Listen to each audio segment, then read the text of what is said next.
Bonjour, je pense que je n'ose pas en fait me mettre derrière le pupitre parce que c'est vraiment réservé pour les professeurs. Et mon parcours, le parcours de mon français a été moins qu'exemplaire, donc je n'ose vraiment pas prendre la place du professeur.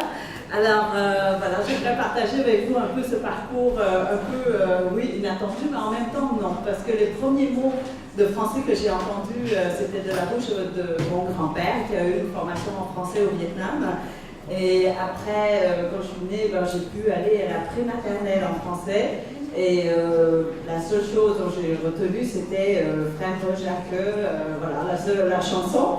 Et puis, avec la fin de la guerre au Vietnam en 1975, les écoles qui enseignaient le français étaient fermées. Et donc, le français avait été enseigné, en fait, dans les garde-robes. Et donc, j'ai une tante qui était enseignante de français, donc il fallait apprendre le français en cachette. Et dans ces garde-robes, ce que j'ai appris, c'était tout ce dont je me suis souvenu de ces leçons, c'était toc toc toc, qui est là? C'est Simone. Et les longues versions, c'était toc toc toc, qui est là? C'est Nicolas. Et donc ça a été très peu utile quand je suis arrivée au Québec de dire toc toc toc qui est là. Et on a passé quelques temps dans un camp de réfugiés en Malaisie après avoir traversé la mer en tant que boat people. Et le Canada nous a choisis parce que mes parents parlaient déjà français. J'ai eu la chance d'arriver au Québec et le Québec nous a accueillis avec comment vous dire, tellement de générosité et de pureté dans l'attention qu'ils nous accordaient qu'il y a eu un moment d'amour dès le premier moment, dès le premier instant, quand la porte de l'autobus qui nous a emmenés dans cette ville-là se sont ouvertes devant cette ville qui s'appelle Granby, à 1 heure de Montréal.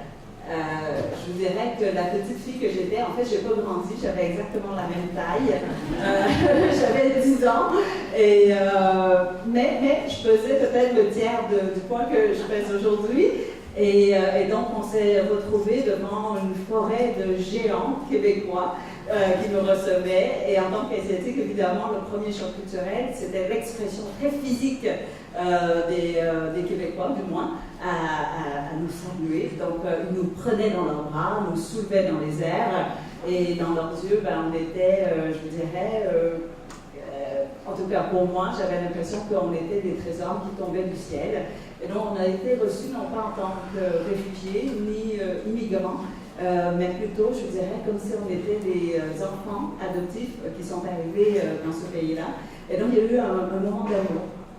Et parce que les Québécois parlent le français, et donc la langue française est devenue une langue d'amour pour moi. J'ai voulu apprendre le français tout de suite pour pouvoir comprendre les gens qui étaient en face de moi et de saisir le plus rapidement possible cette langue. Et donc, oui, le français, je devrais dire plutôt le québécois, qui est une langue particulière, qui a je vous dirais, ses particularités, mais aussi beaucoup de beauté, n'a pas été si facile. En fait, oui, c'était facile, mais avec quelques embûches.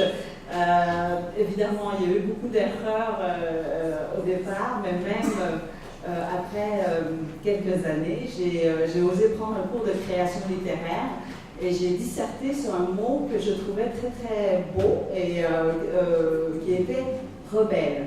Parce que je pensais, et je n'avais pas cherché dans le dictionnaire, parce que pour moi c'était évident ce que le mot rebelle voulait dire. Et j'ai analysé le mot et je pensais que rebelle voulait dire belle de nouveau. Et vous savez, en vietnamien, ma mère me disait souvent qu'il ne fallait pas que j'utilise des mots laids ou sales parce que ça salissait la bouche et que je perdais la beauté de ma personne et tout ça. Et je me disais, mais en français, il y avait cette possibilité de rédemption, de regagner sa beauté avec le mot rebelle. Donc j'ai fait une longue dissertation sur cette possibilité, voilà, sur le mot. Et évidemment, j'ai eu 0. Et ce professeur, d'ailleurs, m'a convoqué dans son bureau et il m'a demandé de changer de faculté à l'université parce qu'il m'a dit que de toute sa carrière, il n'avait jamais donné 0 à un de ses étudiants pour la maîtrise de la langue, de même que pour la participation en classe. Donc j'avais échoué le cours, mais je suis restée parce que, et j'espère, monsieur et madame le professeur, j'espère que vous allez toujours nous dire la vérité, c'est-à-dire oser nous donner des 0. Et parce que c'était grâce à ces 0 que j'ai lu le Grevis de la première page à la dernière page, ce qui était vraiment démentiel. Alors, la langue française, je crois qu'il y a une règle et puis 10 pages d'exception. Donc c'était vraiment très compliqué. Et dernièrement, je suis allée en France et j'ai cité, je parlais de je ne sais plus trop quoi, et j'ai dit, vous savez, j'ai échappé mon cœur. Et j'ai su, on m'a corrigé évidemment, parce qu'au Québec, on peut dire qu'on échappe quelque chose. Mais dans la langue française, dans les bonnes règles, on n'a pas, le verbe échapper ne s'utilise pas de cette manière-là.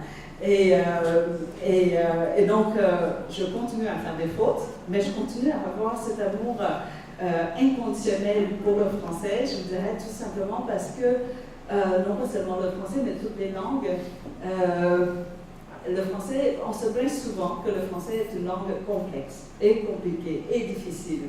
Mais en même temps, je crois que la langue est peut-être l'outil qui nous permet d'exprimer ou sinon de comprendre la complexité, la profondeur et surtout les contradictions de nos sentiments. Et plus la langue est complexe, plus elle réussit à refléter ce que nous sommes.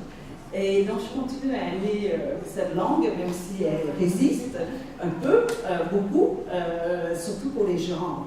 Vous savez, le et la. Je ne comprends pas toujours la logique, en fait, pourquoi catastrophe est féminin. C'est féminin.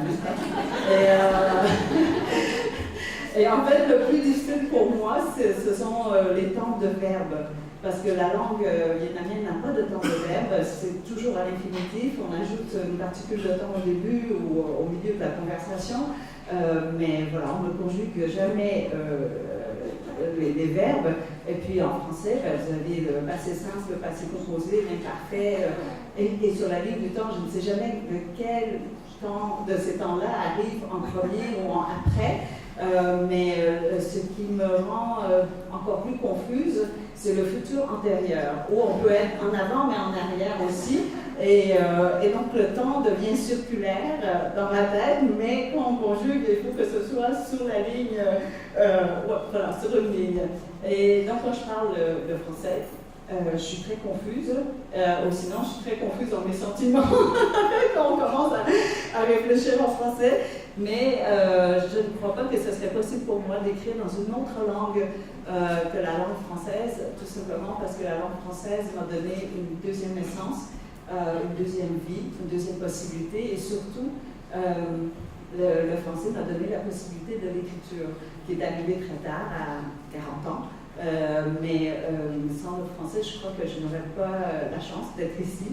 Et j'insiste à utiliser cette expression française, et j'espère qu'un jour, cette expression va être acceptée dans le dictionnaire. C'est que j'ai échappé mon cœur avec vous dans ce congrès, à Kyoto. Alors, merci beaucoup.